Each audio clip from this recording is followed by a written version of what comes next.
You are listening to Talking Images, the official podcast of icmforum.com. Welcome back, everyone. I'm Chris, and today I will take my co-host down the dark and treacherous path leading into our deepest sense of self, where we will confront not a werewolf, vampire, or the devil, but fear itself. What is it that makes us as humans afraid? What scares us, in other words? Is it enough to see a shadow at a distance? Hear the creaking of the floor, a rustle in the wind, or perhaps nothing at all, but darkness hiding the potential unknown? Or does it take a man or a woman with a knife, sharp teeth, the undead, blood, guts, and chainsaws for us to be horrified? Now be alarmed and alert. We will share some of the most stark and scariest memories and visuals we have experienced. Don't worry, we don't really have the effects or the budget to go overboard, send you into a horrifying soundscape. But you may hear some well-crafted and quite horrifying and unnerving stories. So, to get this all started, I will ask my co-hosts, Matthieu, Lauren, and Saul, to open themselves up to the world and admit what scares them, what evokes fear in their heart, and what makes them jump. It will be personal. So let's just open with one of the most straightforward opening questions you can, and to get to know our panelists a little bit better. Are you easily scared?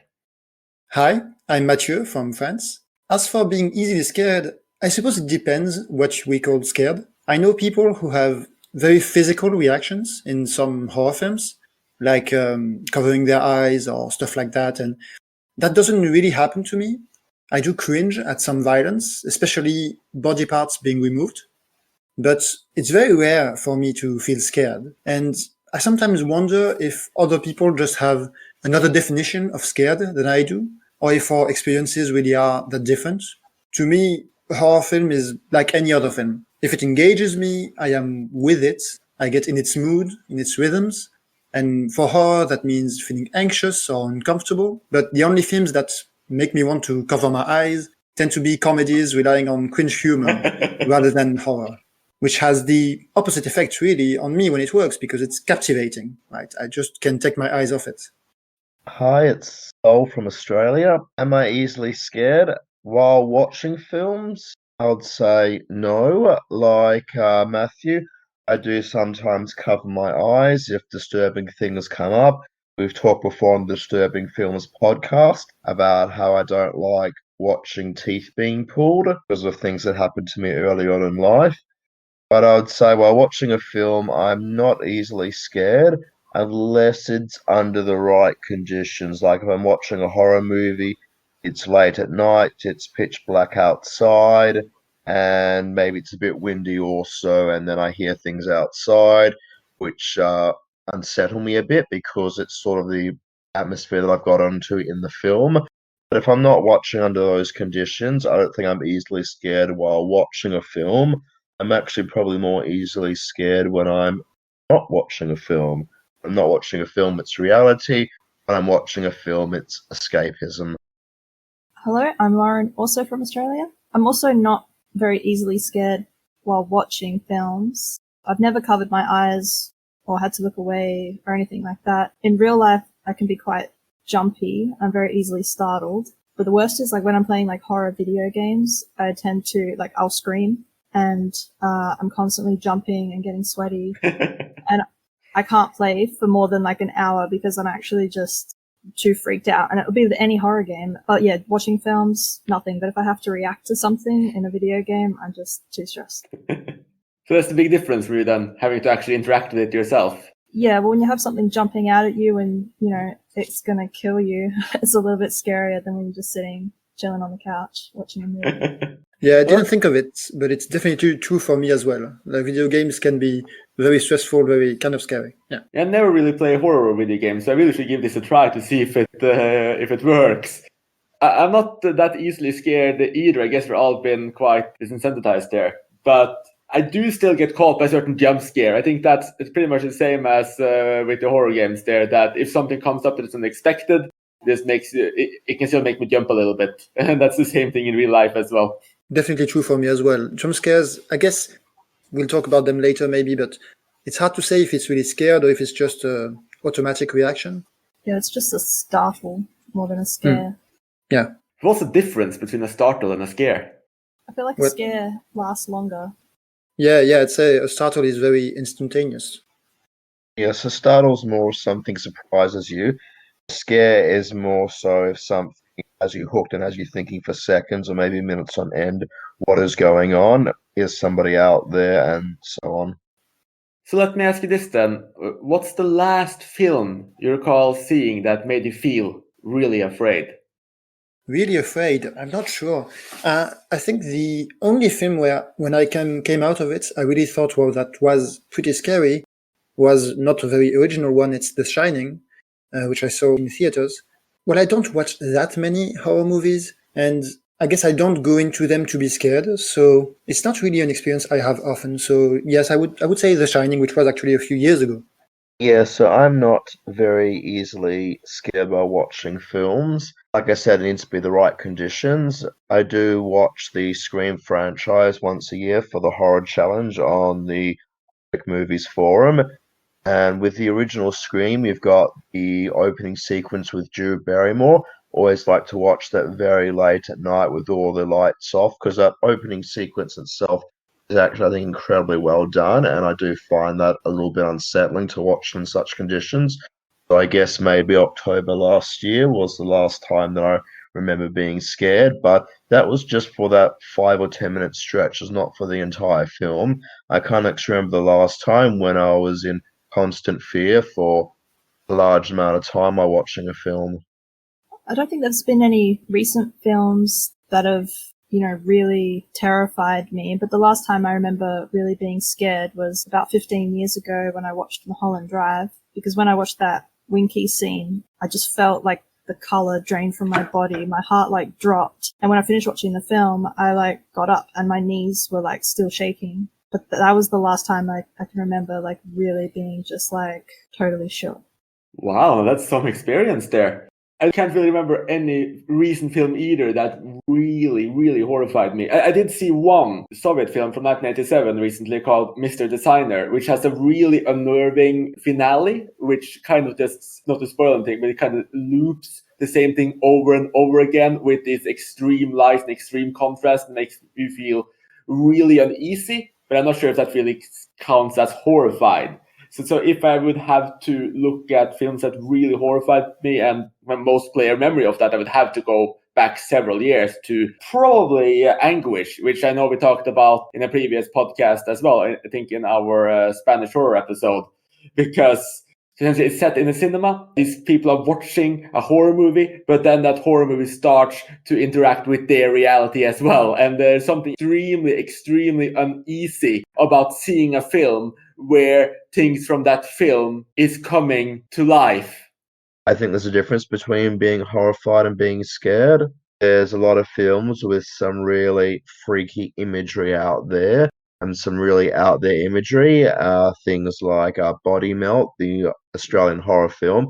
I'd say that's horrifying, but it's not scary. And I think there's a bit of a difference there. I definitely agree. I think if I was going to say things that were perhaps horrifying, I could mention, that eye scene in Zombie 2, for instance, or, any of the torture porn films where essentially just see skin come off. I really don't like blood that much. I can definitely feel uneasy by that, but, I wouldn't be scared. Something else that I was thinking when you were talking, Chris, is those films you mentioned, were you seeing them at home or in the cinema? Because for me, every film I can think of that was kind of scary for this question would be in theaters. I think it's much more powerful. Oh yeah, I agree completely. Now, unfortunately, I didn't see either of them at the cinema, and I would have loved to see Anguish at the cinema, especially the first time, because then you would be sitting there just as these characters in their seat and start to realize that something is terribly, terribly wrong, and that it's essentially it mimics itself and it mimics itself. and you would potentially feel part of that same loop and be drawn in completely. So I can definitely see that being genuinely horrifying. What's interesting is that I think I actually disagree with that. For me, a film's usually scarier if I'm watching it at home, because I'm watching it at home, I'm watching it alone without anybody else there. If I'm watching a film in a theater, especially if it's packed full of people, and it's very easy to realize or be aware of the fact, be conscious of the fact that you're watching a film. Whereas if you're watching it at home without any distractions from people talking or rustling popcorn or anything, I think it's easier to get lost in a film if you watch it at home under the right conditions. But that's probably a discussion for another podcast. And I do want to do a podcast on watching at home versus watching in cinema at some point. Well, it's kind of the film purism podcast all over again, I guess. I certainly think I get lost much more easily in the cinema than at home. But yeah, so it would be the reverse for me. But I think it also depends a little bit on what the film is about and what it's depicting. Like when I'm talking about anguish, the horror scene, many of the horror scenes set in the cinema. If watching something like Scream, where someone is alone at home, I think that's probably more horrifying if you're at home. I remember from the Disturbing episode, Saul, that you or someone else brought up screenings of Jaws in swimming pools or when people are swimming. So I think it perhaps really depends on what's actually being depicted as well. The Ring also comes to mind. I mean, it's literally about watching a video that will hurt you. And then we never see him again. Actually, this is what I was thinking about too, with plane movies and seeing films about plane crashes on the plane. Like, it's probably a similar kind of horror too. I think I heard that they like banned those kind of things. Like any sort of plane crash in a film, it can't be Yeah, I think shown so. on a plane. Yeah. Maybe not all, but I think so, yeah. The question is, do they ban gravity on the International Space Station? I mean, maybe someone will bring it in on a laptop just to troll everybody else. I was going to say that I sort of agree with Sol that being at home is definitely the environment for being scared more than in a cinema. It's definitely more immersive, and you're in the comfort of your own home. And I think no matter what the film content is, in a cinema I'm too aware of watching a film, and at home that comfort I have is more likely to be interrupted or disrupted by a scare in a horror film. And also you have things like, you hear something outside your window or something like that can increase the fear. Do you guys watch horror films in order to be scared, like with that goal in mind? Because it's not the case for me, and I know that many people complain about some modern horror films that they're not scary enough. But I guess I just watch them like any other films, so I was wondering. I don't think I watch horror films to be scared. I mainly like horror films because they push the limits of what's possible. I really like horror, sci-fi, and fantasy, I guess, almost about equally in the right way because they present very different types of stories with an unlimited scope. Compared to something like a prison drama, there's only so many stories that can be told, or like a Western, there's only so many stories possible. Whereas something like horror has got an infinite number of possibilities. That's what really attracts me to the genre. Yeah, I'm with Sol. Like I care more about the themes and the ideas. I don't go in to be scared, and I treat sort of every film equally. Like I go in letting that film give me its experience, not expecting one. Well, I think I completely disagree that horror films have far more unlimited potential than most other genres. But I do agree that I don't necessarily watch horror films to be scared. I do think that they can create a sense of unease, or the best horror films can make you afraid or make you feel very, very uneasy, which is obviously a very immersive experience and can be absolutely fantastic. And that's something that they are not alone in doing, but one of the main genres I can do. Obviously, thrillers and a few other genres can move there as well, but horror is relatively untouched in that degree. But no, I watch them as most of the films, and quite a few horror films aren't really that scary either, so they will still be, judged on all the regular metrics for me. Okay, that's interesting, Chris. I would have never have thought to call horror a limited genre. There's just so many strands of it out there, from monster movies to the supernatural. I know the serial killer one or the slasher subgenre in itself is quite limited. But if you think about all the different types of horror films out there, I think it's an infinite universe of possibilities, which I just don't get that from many other genres. Well, I didn't say they were limited. I just said that I didn't think that they had more ability to be diverse than any other genre. You can even have horror westerns. You can have sci-fi westerns. None of them have been good yet, but there have been a few examples. So I think almost any genre can go to an unlimited amount of directions. Obviously, some subgenres like prison dramas or specific slasher films may be slightly more limited, but I think almost all genres have the potential to theoretically go anywhere they want to. Okay, I guess I can agree with that. All genres do have unlimited possibilities. I suppose maybe it's more the case that with horror, I see filmmakers more often going for the limitless possibilities compared to something like westerns or prison films, where it's very standard what's going on. Yeah, I think that's perfectly fair. And to move on to my next question, because we talked a lot about being scared by films, which most of us don't appear to be that often. But what was the last time you remember being scared in real life, and what scared you? Again, it depends on what you call scared, because I don't really know.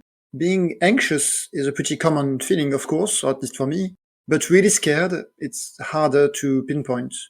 The only thing that comes to mind actually was a few years ago I was skiing too fast and got to the top of a slope and I jumped, I guess, without intending to, and that was pretty scary, but not exactly something that really relates to horror cinema that much. It's really the only thing I can think of, at least recently. When was the last time I was scared in real life? I'd like to say a few minutes ago when the audio wasn't working in Discord and I had to reconnect. That was really scary to know what was going on.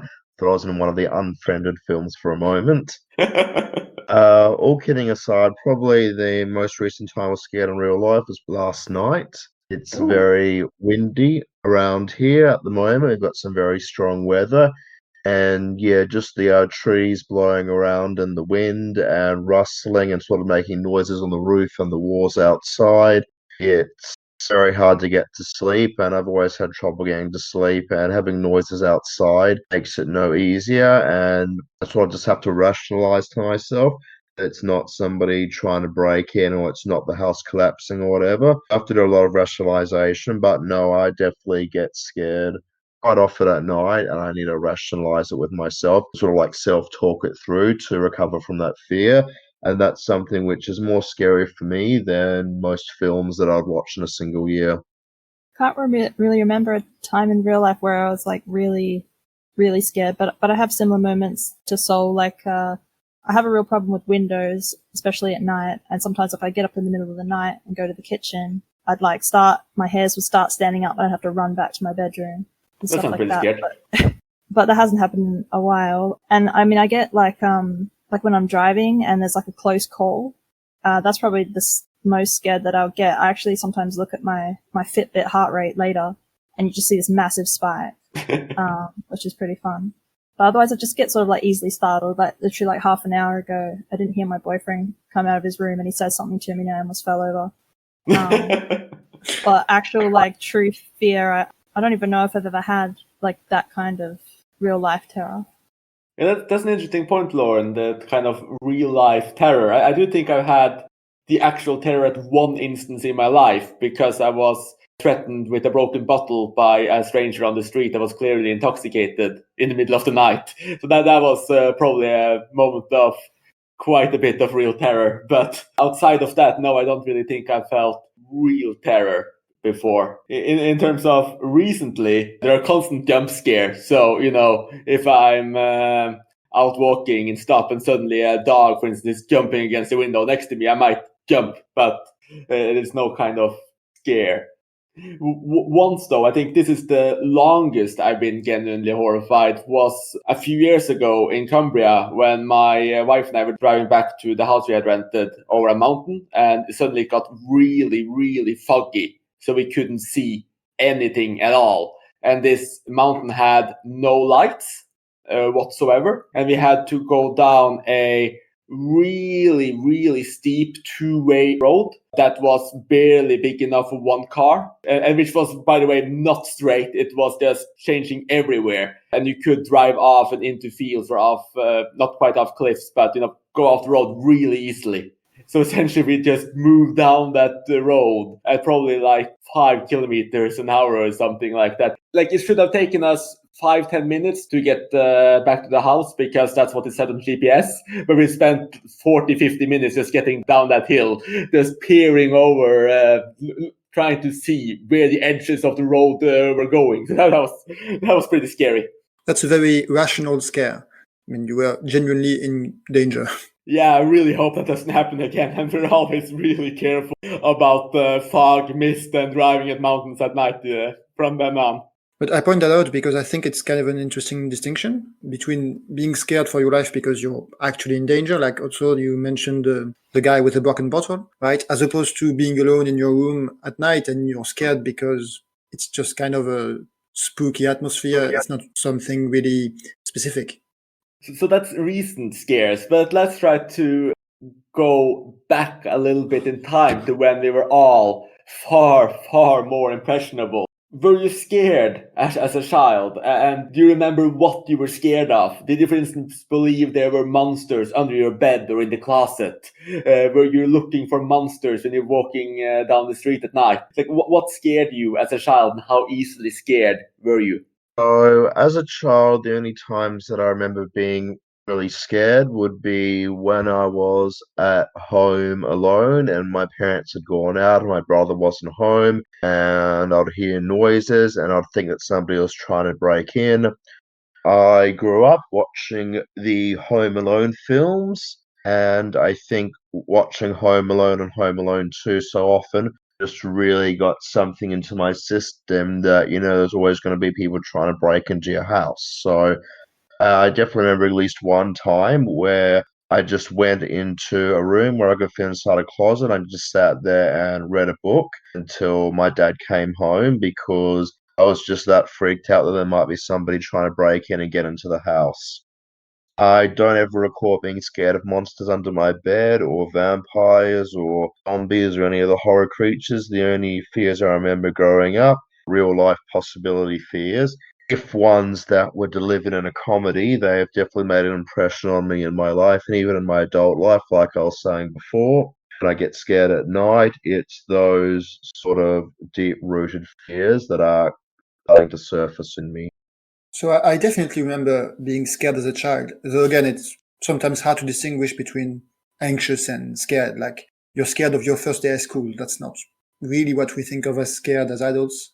I think the closest thing and the one that would happen the most would be waking up in complete darkness and really having no idea where I was, even though I was in my room, and spending what felt like an eternity looking for things around me and making my way to the light or to the door. It did happen to me once while camping. That was actually less scary because you immediately have people around you, which anchors you more than if you're alone in your room. I think I was definitely afraid of the dark as a child, though I wasn't exactly conscious of it. But at one point, I started always sleeping with the stores open, and actually I still do it to this day. And I imagine on some level it was to avoid this situation of being in complete darkness. Yeah, I was also scared of the dark when I was a kid. I actually would sleep with my door open and the hallway light on until like my late teens. But now I like complete darkness, so I don't know why that changed. But I grew up with horror films because my dad liked horror films. So films never, like most of them didn't really scare me, but most of my traumatic moments happened as a kid from certain horror films. But then if they traumatized me so much, then I'd just keep rewatching them over and over, of course. It's like some of the most traumatic ones were like the Shining miniseries. There's like the 217 scene, and I'm still actually like I don't like baths with shower curtains if they're closed. I actually like can't go near them, and I used to have to always open up the curtains when I went in the room because I couldn't deal with it. And there's a segment in the film Campfire Tales where called People Can Lick Too, and basically there's a guy under the bed licking the girl's hand, and ever since I can't sleep with my feet or my hands outside of the blanket or over the bed. Like, it's still to this day, I just can't do it. And then there was another film that like made me cry out of pure fear, but I'll leave that for a later question. Yeah, fair enough. Like one question though I think you already answered that since these things still traumatize you. But did returning to those films help in any way? Did seeing them again, especially at a slightly older age, perhaps decrease the fear? When I was a kid, I don't think it did. Like, I would just keep rewatching them. I would even just rewatch the scene just to like relive the fear, and it would be like the same every time. But at an older age, they don't affect me like that at all. But it's just the little things like the shower curtains and the limbs hanging out of the bed that I still can't do. But that's where it originated. But now when I watch them, I'm just like, whatever. That's really interesting. I have a similar story. It was this back in the early 90s when I was a very young child. Somehow I heard this really silly, ridiculous horror story for children. I don't know the purpose of this. Maybe to get them to hurry up at the toilet or something like that. But it was a story about the toilet dragon. Exactly, it was a story of the toilet dragon, which would come up of the toilet and drag you in. And for years after that, I remember just always checking the toilet before I sat down to make sure there wasn't a toilet dragon there. And the funniest thing is that somehow, unbeknownst to me, this was such a famous clip that they played it again in high school, and I could hear it, and I heard how ridiculous it was, which made me feel really embarrassed. To jump back just on horror films when we were kids, I didn't watch them because I didn't really watch films in general, but I have a memory of hearing some friends talk about The Exorcist when I was like 10, and I really did not want to watch it. I remember being very relieved to learn that it was technically forbidden under 12, so that I had an excuse not to watch it. So you're essentially scared just by hearing about a film. Yeah, exactly. Just the description of it sounded terrifying. So yeah, this is fantastic. So first you have the actual films, then we have the radio, and now we have this description. So that's brilliant. And I still haven't seen it. I mean, it's definitely a huge blind spot.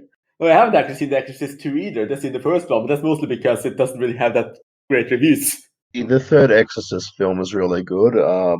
It's written by William Peter Blatty. He did wrote the first film. I'll definitely recommend the third film. The second one didn't do much for me at the time. The first one I've gone back and forth on. I don't think it deserves to be the number one film on They Shoot Zombies. Sorry for that, Lauren. I think it's the greatest horror film of all time, but it's a film that I've warmed to a bit more after the years, after cooling off on it for a little bit.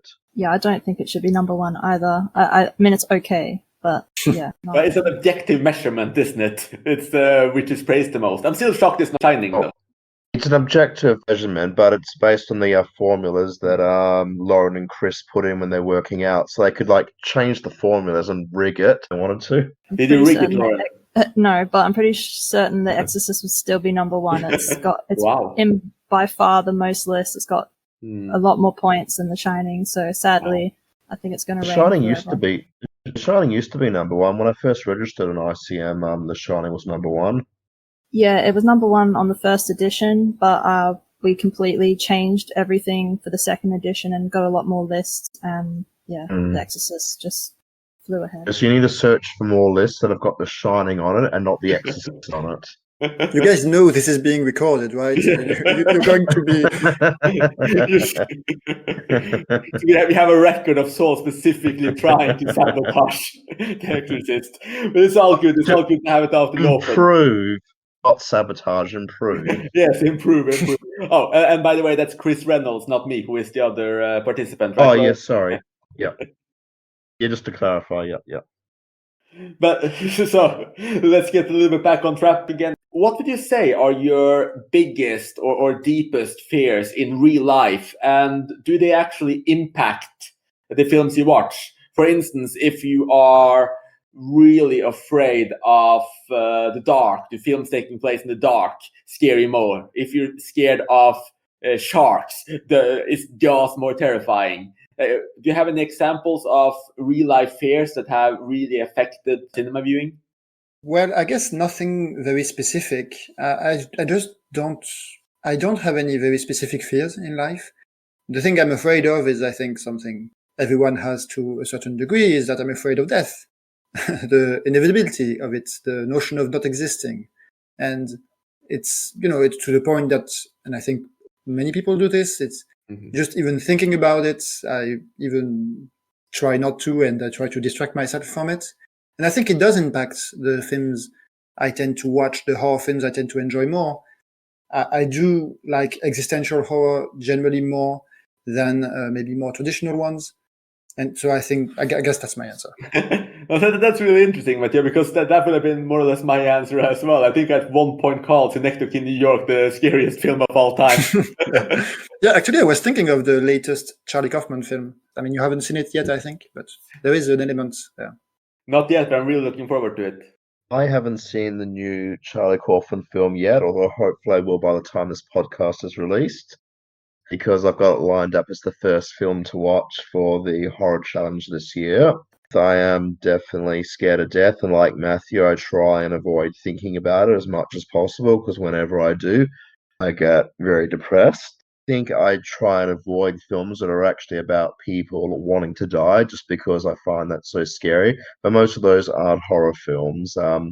Ones about people that have suicidal thoughts or want to die because they've lived for such a long time already, or because they've got a terminal disease.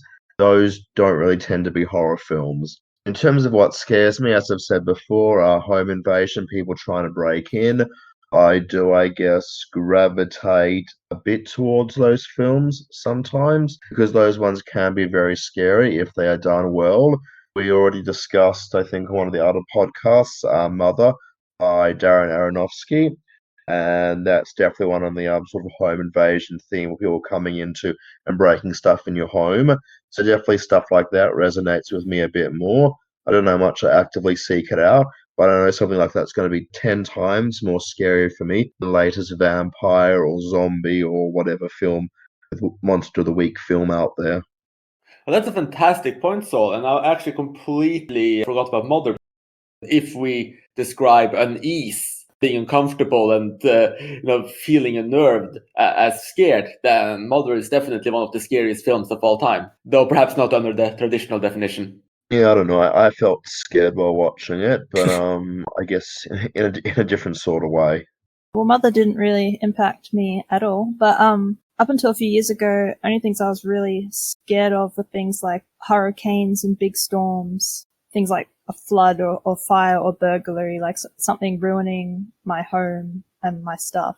But yeah, in the last few years, I've gotten increasingly more scared by like death and, like not existing anymore, or the people around me not existing anymore. And also things like, dementia and schizophrenia, and watching the people around you like die or lose their identity. I'm not sure it really impacts on what I choose to watch or what I'm scared of, although I am drawn towards any film where there's like a big storm thing sort of happening. And I actually am drawn towards films where people are dying of a terminal illness or dealing with that kind of thing. But yeah, they're usually not horror films. But I don't think I'm really scared by them in horror films as such, just in real life when I think about it. Well, that would actually be really interesting to see, because I think you're right, you don't really see that in horror that much. But seeing terminal illness or seeing that kind of existential horror could work incredibly well. I would really like to see some horror directors or other directors trying to do something more horrifying with these topics. I think that would be really interesting and something that's not really done, or at least not done that often.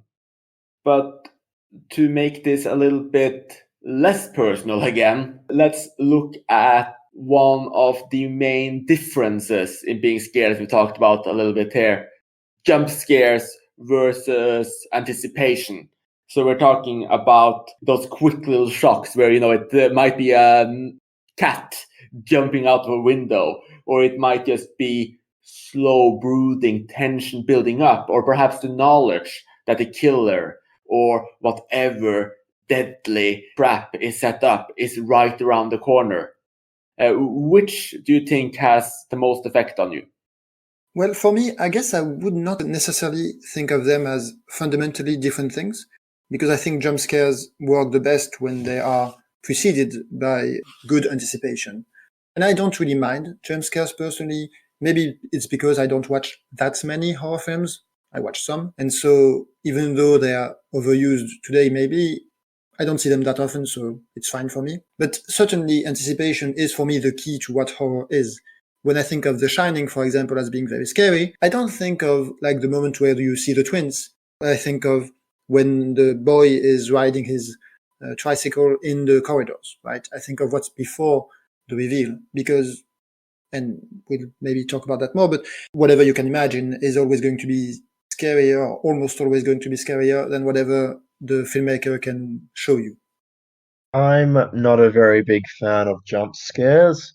It's got to the stage with most modern Hollywood horror films where I sort of expect there to be jump scares in there, so it's startling, but it's not scary because it's the formula these days. I have jump scares in there where things suddenly pop out. I'd say anticipation, if it's done well, can be very good. If you've got a powerful music score, and I guess Jaws is the best example for that, where it's slowly building up the tension, that's probably more unsettling. So I don't know if it would be necessarily scary. I guess what would be most scary for me is when there's just something unknown, something weird going on, and you're not sure why or how or what's exactly going on. So if you just sort of like notice something creeping up in the corner of a frame, and it's not a jump scare, it's just something happening in the background. I'm just thinking of the movie The Mothman Prophecies, although actually I might come back to that one later on. That's got some good stuff for the monster in there, so maybe I won't go into that now. But yeah, jump scares I'm not a big fan of. Anticipation I like better, but I prefer just the things which are just noticeable in the corner of the frame. I think that's much scarier than either when it occurs. Yeah, I don't really like jump scares that much. And usually, like, if I start watching a film and it's just jump scare after jump scare, I just get bored and I'm like, they're just relying on this to make the movie move forward rather than putting anything in there. But I think they're a tool, so they can be used effectively if they get the anticipation and the tension right. But generally they're not the things that I'll remember about a film. They don't have any lasting impact for me. And sometimes I find they're used really badly and they break up like this great tension to the point where it's like it distracts you from the atmosphere that they've worked to build up. So it's like, why did you just ruin that whole moment? So I definitely prefer films that are really like filled with dread.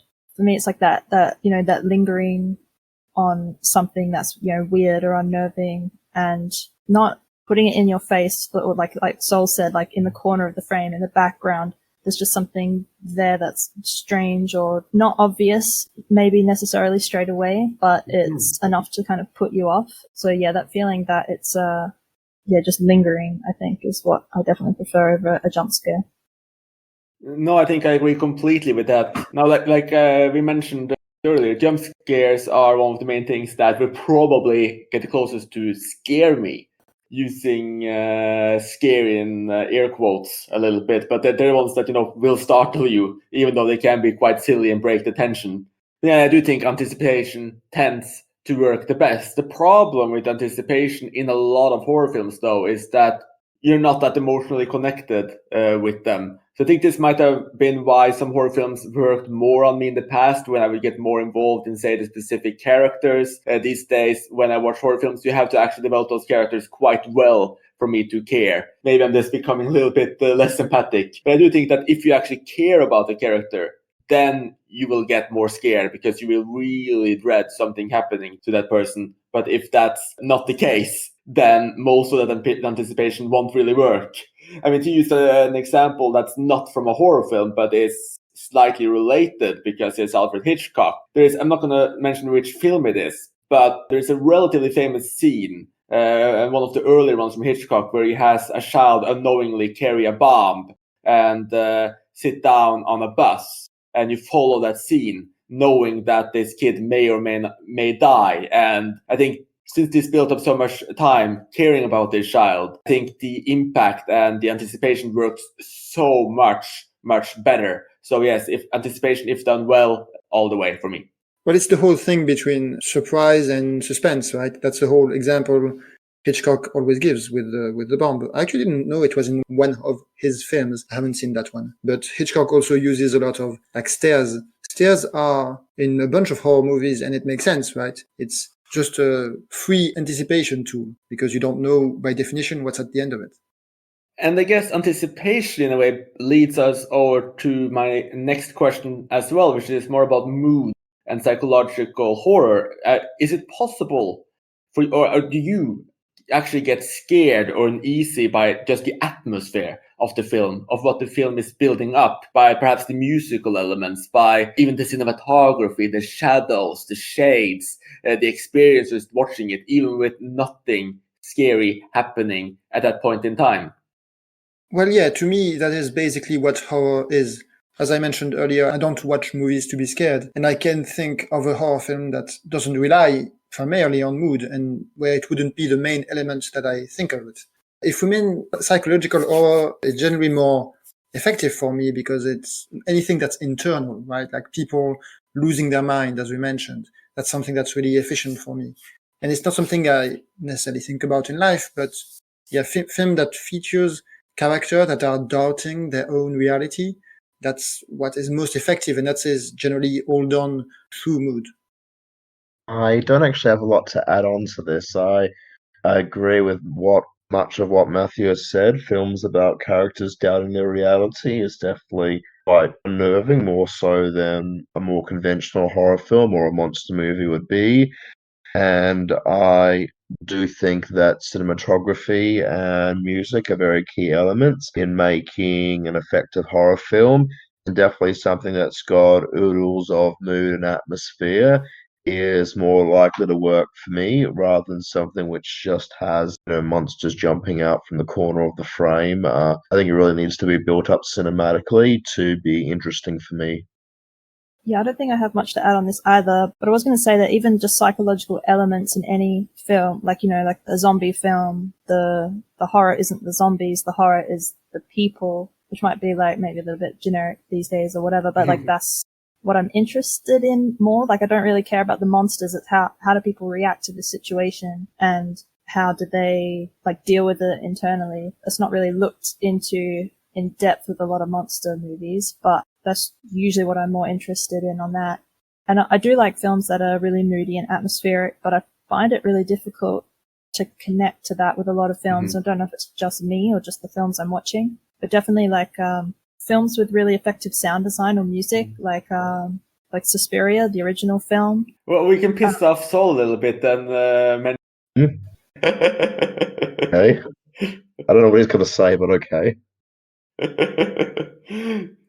No, but I think it's interesting how different the sound design and the visuals for a horror film will quite often be. Just from the get-go, you will always know that you're watching a horror film. And if you look at things like Midsummer, and I guess it's quite easy things to do, it shouldn't be particularly impressive, but it takes around 40 plus minutes, especially in the director's cut, until you get to anything truly horrifying. But you still feel unease throughout those first 40 minutes simply because of the sound design, the muted emotions, just how, when a key drops on the table, it's slightly louder. So it's just a way to build up mood and get you into the atmosphere of watching a horror movie and knowing that it's unnerving and feeling unnerved even before anything happens. So I think that's definitely something that a lot of horror movies do really well, and it's something that definitely separates horror from most other genres. Just to be clear, I don't dislike Midsummer and I didn't dislike Hereditary either. It's just I dislike people saying, it's one of the top 5 films of the year because I think it was massively below that. I did love the mood and atmosphere in Midsummer. I love the upside down cinematography, the sound design. Yeah, it was excellent. It was actually the story and the way the narrative went which underwhelmed me, which is kind of interesting because I thought I might also just mention Mandy, the recent film with Nicolas Cage in it. That's a film with a very arresting sound design. When I watched that in theaters, the cinema walls were actually vibrating because of the sounds, and it's got very striking visuals. But again, that was a film where the narrative underwhelmed me, even though it had all the right atmosphere elements to be in a very effective horror film. I definitely agree with your overall points, Chris, though I don't know that I would pick Midsommar to illustrate it because you might have forgotten maybe about the first scene in Midsommar. It's pretty horrific stuff. But anyway, I think I agree with the idea that mood is maybe the essential building block of horror. And I think one proof of that is how people use trailers and recut them to be horror films, or sometimes recut horror films to be comedies. I think it's just how you present something, right? No, I think you're absolutely right there. It's so easy to just, by tweaking the music a little bit, everything changes. So it's definitely hands up to all of the sound designers working on horror films and working everywhere. It's also in the editing, I think. I mean, definitely the music, the sound design, absolutely. But I think the editing is also, you can recognize horror editing. Even though this ties in with both building the mood and the anticipation, let's talk a little bit about monsters and get into the time-old debate. Is it scarier to see the monster or let the imagination fill in the blanks? I definitely prefer not seeing the monster as much as possible. It's not a film, but my favorite episode of Doctor Who is one that's called Midnight. And the whole point of the episode is that it's a bottle episode. So it's people stuck in some sort of a transport with something rattling around outside and influencing people inside, like making them speak before other people say the same thing, changing their behaviors generally in ways that are kind of disturbing. And that is, I think, super effective. So, with the question of whether it's scarier to see the monster or not see the monster, I would say a lot of it depends on the monster, how well designed it is. In general, though, I'd say most films are more scarier where you don't see the monster and your mind fills in the blank. There obviously are some films out there with some really freaky and out there imagery in which, it's actually good to be able to see the monster. So, in general, I'd say no, I prefer not to see it. Let my imagination work over and wonder what's going on. There obviously are some really great monster designs over the years, so a lot of it just depends on how well it is. And I guess also how necessary it is for the plot, because sometimes you don't actually need to see the monster to be able to get what's happening in the film, but sometimes it's like the culmination of everything else, so it is sort of effective to see it. So that's my roundabout way of not properly answering the question.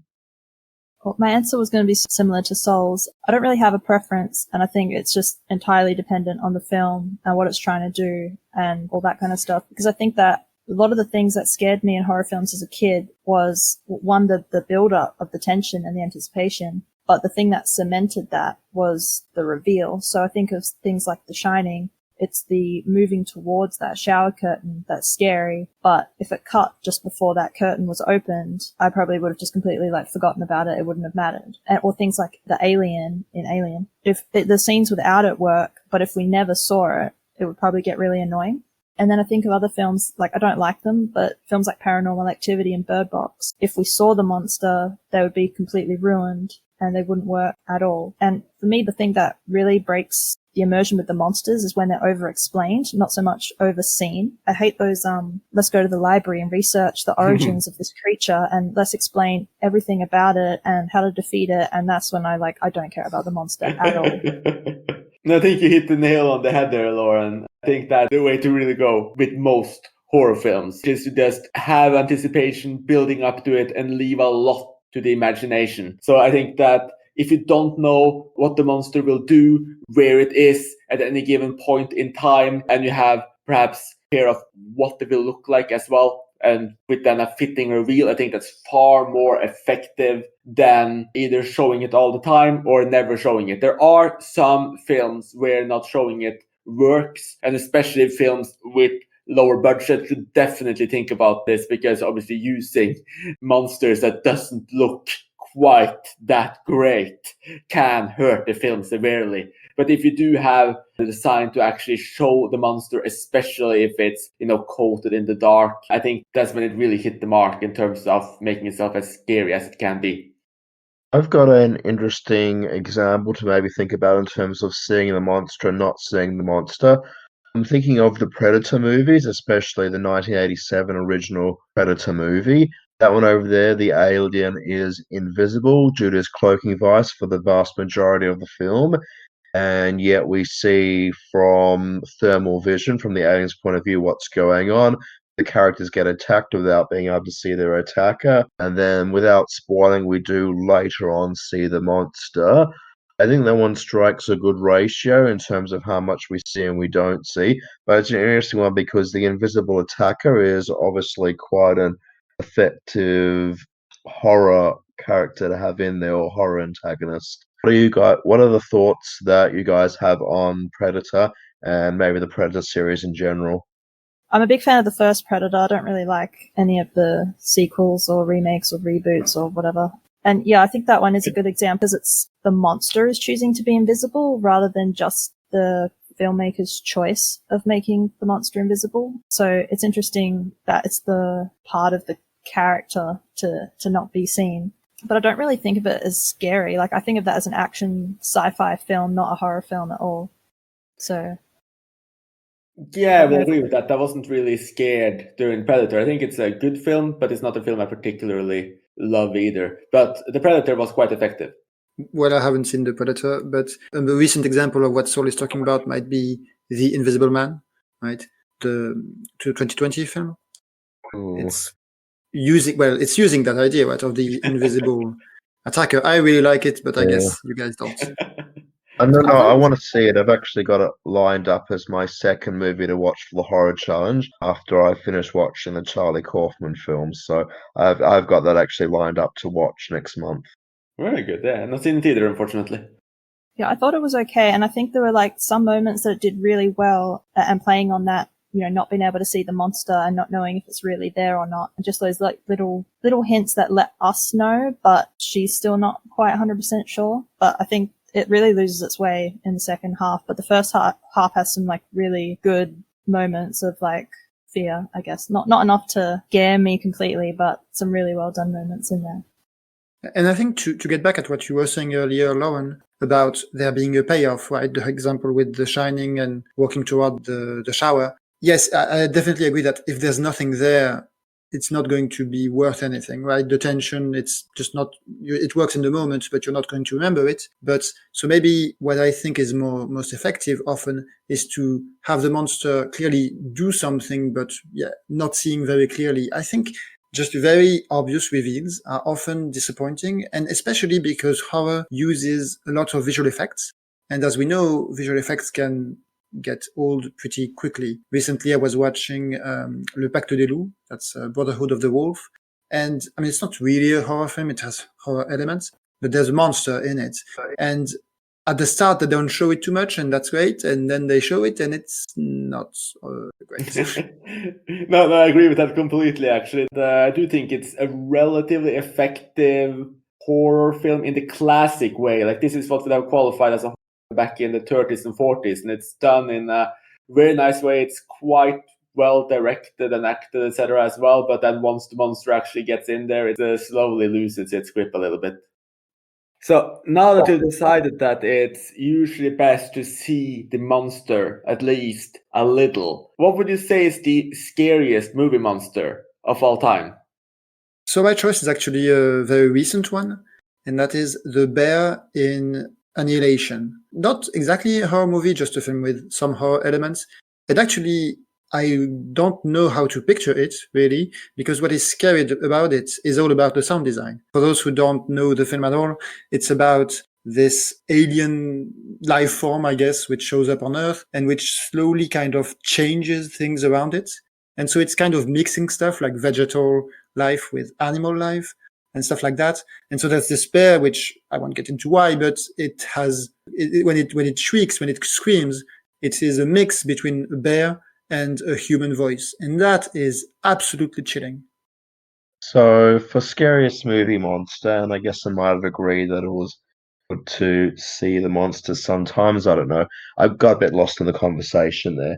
But in terms of scary movie monsters, I don't find movie monsters in general to be that scary. I find, as I was saying, things like home invasion, breaking into people's homes, serial killers a bit more scary because it's more real and down to earth. But in terms of movie monsters, I do really like the Mothman Prophecies. I mentioned that before on the podcast earlier on. The Mothman Prophecies, what's the key thing with the creature there is that you don't know what its motives are. Like, it keeps appearing, haven't seen the movie for a few years, but like the monster keeps appearing, but you're not sure what's going on or what's it trying to. It's not necessarily an evil intent in there, it's just the unknown intent. And I think the unknown is much scarier. It's much scarier to have a strange looking creature or an unusual creature and not know whether it's going to be benevolent or whether it's going to try and attack you, rather than having something out there where you know it's definitely going to attack you no matter what. The unknown, I think, in general is much more scary, and it would be great, I think, if we had more monsters that were like that, where you are just not sure how it's going to act or what its motives are. Yeah, I can't really think of any specific monsters that affected me like that, but I also prefer ones where you're just not quite sure of what they are. I don't know if I have a favorite or scariest movie monster, but I was also going to mention the bear from Annihilation. I didn't really go crazy on the film, but that bear and that scene was just insane. But I was trying to think of like what kind of movie monsters that I'm drawn to, and I generally I like ones that either you're not quite sure of them or that they're like absolutely relentless. So it's something like The Blob. And also things like nature, where it's not sentient, and things like The Nothing in the Never-Ending Story, or the Langoliers, which basically like eat the world. I found those really scary as a kid. And I also like creatures that look human or are humanoid, but are really alien in their humanness.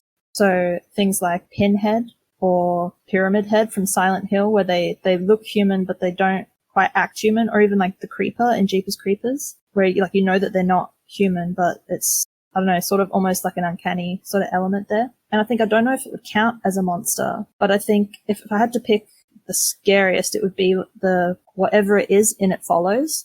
And I think it sort of has both of those things, where it's kind of relentlessness and the alien humanness, because it's literally presenting itself as humans, but they're slightly off. And that film as well, I think, is definitely one of the scariest recent films, or at least one of the ones where you're just sitting on the edge of your seat, frozen in fear. So that if I could pick that as a monster, I'd probably go with that one.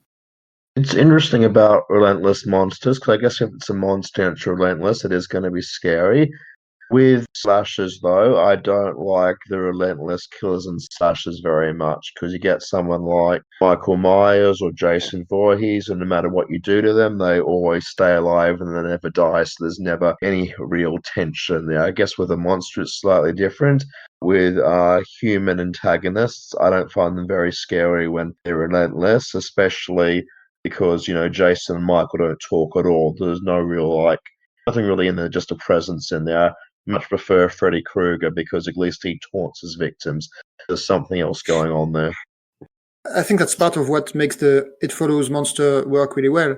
It's that it makes sense, but that it is relentless. It's baked into the premise. It doesn't really diminish the reality of the film like it can for slashers. Yeah, I was going to say I don't like the slasher human killer type of thing either. I don't like any of them. I definitely would prefer Freddy Krueger over them because he has personality, but he's not scary because he's kind of likable, whereas the others are just kind of boring. So I prefer that relentlessness in things like, like a wild animal like Cujo, or I got the name of the film, but the one where the couple was attacked by the bear. So yeah, forces of nature, or, alien creatures that are relentless and strange rather than humans. Werner Herzog is the best horror director of all time, I assume. No. Missed that. It was a bad joke. Oh, okay.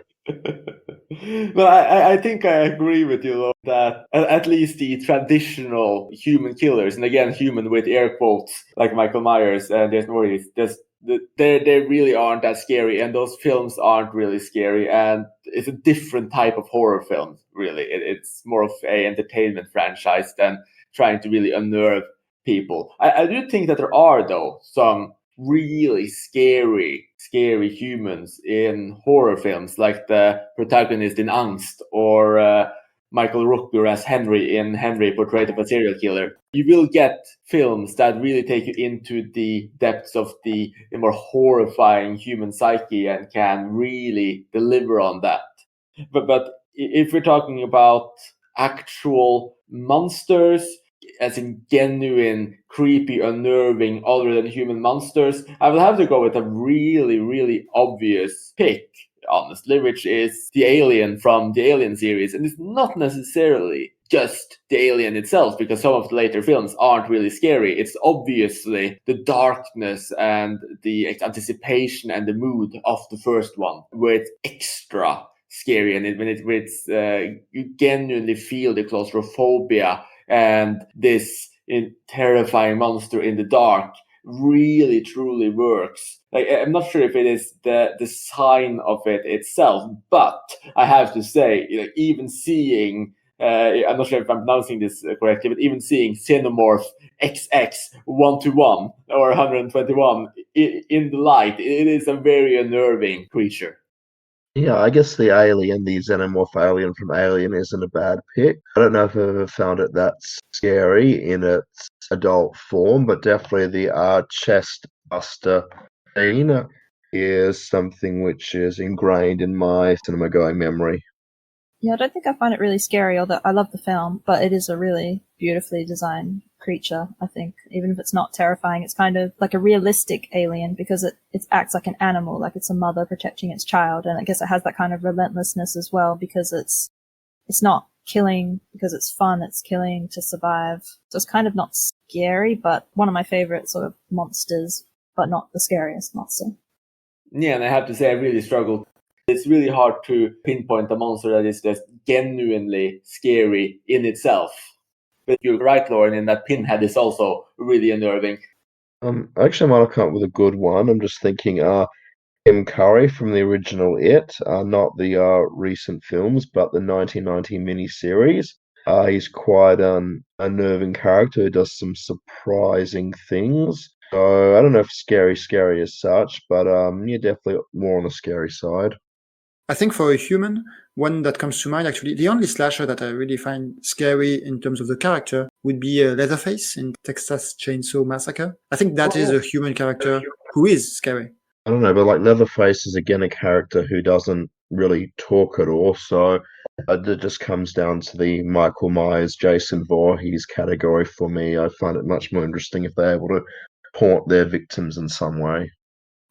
But whatever the case, the best slashers for me are the ones where the villain isn't superhuman. So like the Scream franchise, where you can actually kill Ghostface or significantly wound him or her, definitely much more effective for me than those horror franchises with an unlimited number of sequels. Yeah, well, because it feels very artificial. Because the reason these slashers are basically unkillable, it's just because they want to make more movies. Yeah, well, I don't know, maybe. They put like some supernatural theory in Jason Goes to Hell.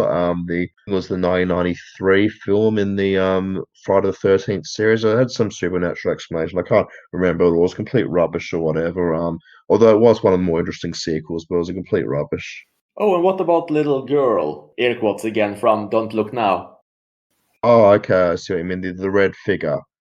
The red figure does get scary at the end of Don't Look Now. I think throughout most of it, I don't think the red figure itself is scary. The setting is, the city itself is scary, and it's all about, walking around or wandering around this foreign land where, anything seems possible. So I think it's more environment there rather than the red figure itself, which is scary, although obviously the end part of Don't Look Now is very memorable.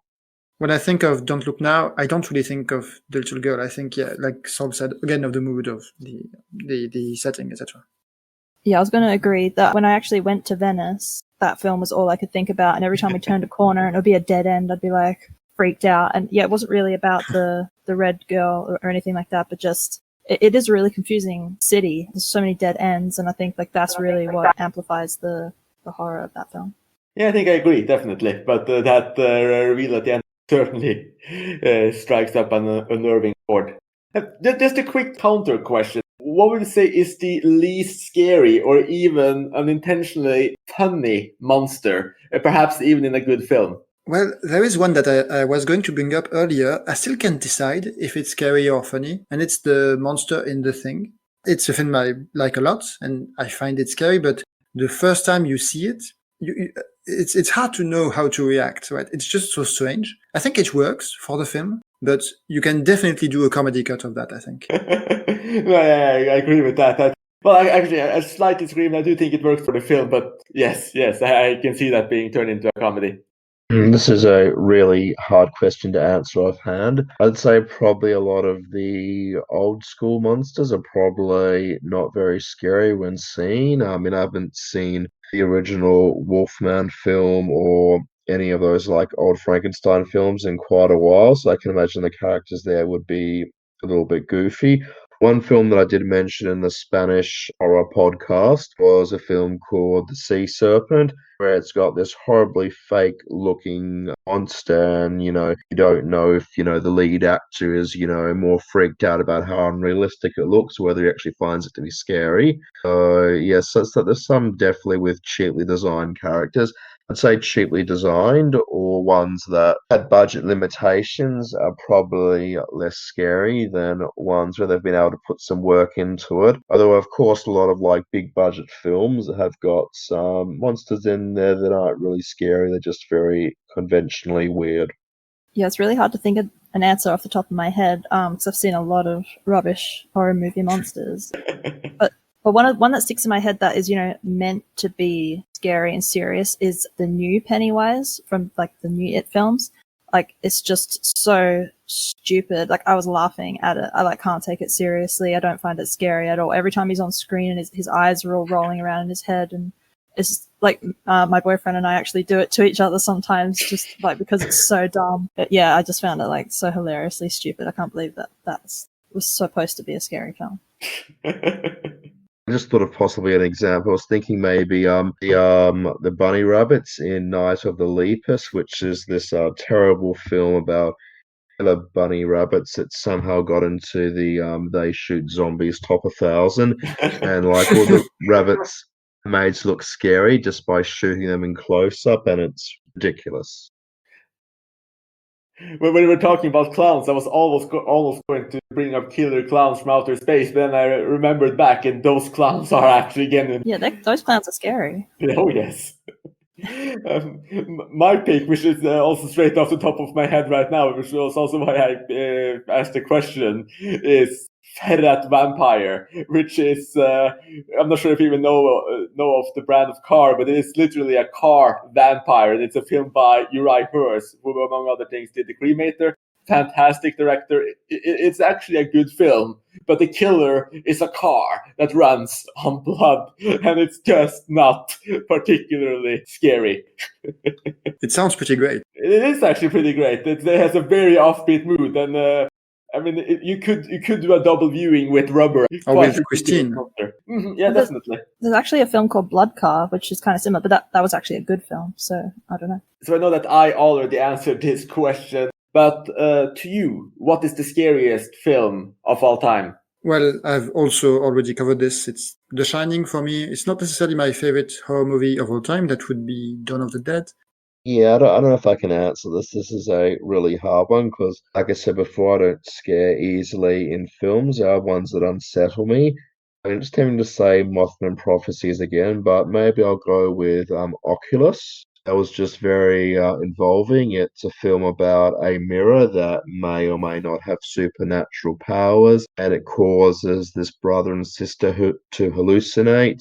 So the whole film plays out like an X-Files episode, and you're not sure in Oculus whether or not the mirror is real or whether or not, and the brother and sister debating each other. Yeah, it's a very interesting film from Mike Flanagan, who went on to do Doctor Sleep and has done some other films in the genre like Gerald's Game and Hush. And yeah, I don't know if it's technically scary, but it's definitely very unsettling because the mirror is constantly playing with these characters' minds. And the film actually, I do actually want to rewatch at some point to see if it sticks up and is as freaky the second time around. Okay, well, this is an easy question for me because it's the only film that's ever made me cry out of terror. So I was 7, but I begged my dad for like ages to let me watch it. And he said, no, you're not ready. And I was like, yeah, I am. And so we finally sat down to watch the film, which was The Evil Dead, the original one. And I was just absolutely frozen in terror for like about 40 minutes. And then that pencil in the ankle scene just made me burst into tears. And I didn't watch the whole film for another 10 years. And I'm not as scared by it now. I don't cry. But I think it's still, to me, the obvious choice for scariest horror film because it has that kind of relentlessness in it, but with the sound. And I think the sound and the camera work and that sort of gritty, low budget VHS kind of feel really adds to what makes it so scary because it almost feels like a home movie. And I think especially with that pencil in the ankle scene, it's like it actually lasts for 10 seconds. And it goes back and forth between the pencil like twisting in her ankle and then close-ups of her face, and she's just screeching loudly the whole time. And all the monsters in the film as well are just constantly like screaming and laughing and making these like really creepy, weird noises. I also think the effects are really good. It's really gooey and gory, and it's just totally like it just doesn't let up once it starts, and it kind of just never lets you go. And every time I watch it, I'm just like in awe of how terrifying it all is, even if it doesn't make me cry anymore. So that's a really easy choice for me. But it isn't my favorite horror film of all time. It's just the scariest one. The Evil Dead's a pretty good pick. I don't know if I'd say it was scary, but there's definitely a lot of out there stuff in there, and I think we need more horror films with tree rape in there. Okay, sorry, I couldn't help but mention that. That scene's That's just a controversial opinion. it's just totally off the planet, that scene where the tree spreads her legs open and then sort of like plunges in. You don't really expect that in a film from the early 1980s. That was really wow when I watched that. If I can mention another film, I might, because if we have time. I might say Unfriended, the second film, not the first film, because it was all supernatural. The second film, Unfriended Dark Web, was definitely very unsettling for me. I don't know if it was scary as such, but definitely extremely unsettling. And just the way, it's all cut together and all being on a screen, and just the way these people's lives get invaded, definitely something, I guess, because it's very realistic, it's very down to earth in a way, like it could happen to you. That type of horror is generally more scary for me than monsters or ghouls or whatever could ever be. Another film I think that would be up there for me would be like Eraserhead, because I kind of feel like that film is just it's a nightmare, the whole thing, and it doesn't scare me quite as much as The Evil Dead, but it's just completely nightmarish. It's the only word I can really say to describe that one. Razorhead's a good one. That one's definitely one that you don't want to watch. If you're like pregnant and you're going to be having a child very soon, it's probably the last film you want to watch. Another good one that's like Eraserhead is Combat Shock. Got some similar overlapping themes. Also, the presentation reminded me a lot of Eraserhead. And I like that you mentioned that Razorhead is not the kind of film you'd want to see if you're expecting a baby soul, because this leads me into my very last question for this episode. Because while I'm not usually that scared of the films themselves, personally, to me at least, a large part of the power of certain horror films, it's not really just experiencing watching it, but the lasting impact. Think of being scared of going to sleep after seeing the Elm Street films, or dreading swimming after seeing Jaws. What are some films that actually had an impact in your life to the point that something now scared you that hadn't before? I would like to say that I never go through the woods any longer after watching The Evil Dead, because I'm afraid of what a tree would do to me. But I don't know if that's an honest answer, because I don't actually usually wander through the woods anyway. I'll see if anybody can come up with an honest answer. I guess the only thing I can think of is that sound. I don't know how that comes off the microphone, but the sound in Hereditary, right? The tongue clacking. I guess I never thought of that as being particularly ominous. It was more of a funny sound to me. But now, I think if I heard someone just doing that, I would be a little scared. I actually might have another good one for sounds. Just thinking, the clinking of the teacup and the saucer in Get Out. I don't know if it necessarily scares me, but whenever I'm out with someone or with family and somebody's doing that, the movie Get Out instantly springs to mind for me. It doesn't scare me off drinking tea or sitting with people who drink tea, but it's something which, definitely goes well. The film goer in me, knows, what that means. It's sort of like whenever I get like a haircut and they want to do like a trim on me and they want to like trim the hairs on my neck, I'm sort of like, I've seen Eastern Promises. I know what might happen, so they cannot shave my neck for me. Well, that's a great example. Well, I mentioned a couple earlier with you not being able to sleep with my hands and feet outside of the blanket or over the bed, and avoiding baths with shower curtains. But I also thought of another one, which is I've had like a real issue with like windows, as I mentioned earlier as well. It actually stems from the Twilight Zone movie with forgotten the name of the segment, but the one with the gremlin on the plane. And every time I'm like near a window, I'm looking out of a window, I'm like just always expecting to see that little gremlin or just something like too creepy. So I pretty much like, I never open curtains. I don't like walking past the windows, especially at night. If I hear a strange noise outside, I like will not look through the window because I feel like if I looked out the window, I just have a heart attack. But I don't think there's anything else. I think it's Nightmare on 4,000 Feet, something like that, the title of the segment. Yeah, I couldn't remember the number. Something like that. I'm probably thinking of other examples. I don't know, because I'm quite a superstitious person, but none of them are springing to mind at the moment. There's probably other stuff that I don't do because I've seen it in films and I've seen what the results are. But the Eastern Promises one's definitely a big one for me. Whenever I get a haircut, that film instantly springs to mind. And I guess also if I went into a sauna, I guess also after seeing Eastern Promises, probably also that's ingrained in my mind also. Well, that's actually a great point. So I'm not sure if this fear is coming from films for me, but yeah, having knives at my throat is not particularly pleasant, and I would not want to have anybody shave me ever. In fact, it's just reminded me of seeing the original Rorschach from 1947 recently, which opens up with this long extended scene of Commander berating us while he's shaving him, and you can see how he gets closer and closer to cutting his throat, and that was just genuinely unnerving as well. So yeah, getting shaved, not for me either. But to get to some films that actually had a lasting impact for me in this way, I think I'm actually going to go with one of the most traditional, which is Psycho. Now, it doesn't really happen all the time, but especially if I'm at hotels with shower curtains, like Lauren said too, I will definitely be opening my eyes from time to time just to make sure no one's actually sneaking up on the shower curtain with a knife. So I think that's something that's happened to quite a few people after seeing that film and that scene. I never thought about Psycho specifically with that, but I definitely do that as well. It's good to not be alone. And I think it's also quite good that we were not alone for this podcast, because it's been an absolute blast getting to know all your innermost fears and childhood memories. And I hope you, our dear listener, enjoyed it as well. And feel free, of course, to go to icmforum.com and share your most horrifying memories, what scared you as a child, and also your list of the scariest film monsters and films of all time. Thank you all for listening, and join us again soon. You have been listening to Talking Images, the official podcast of icmforum.com.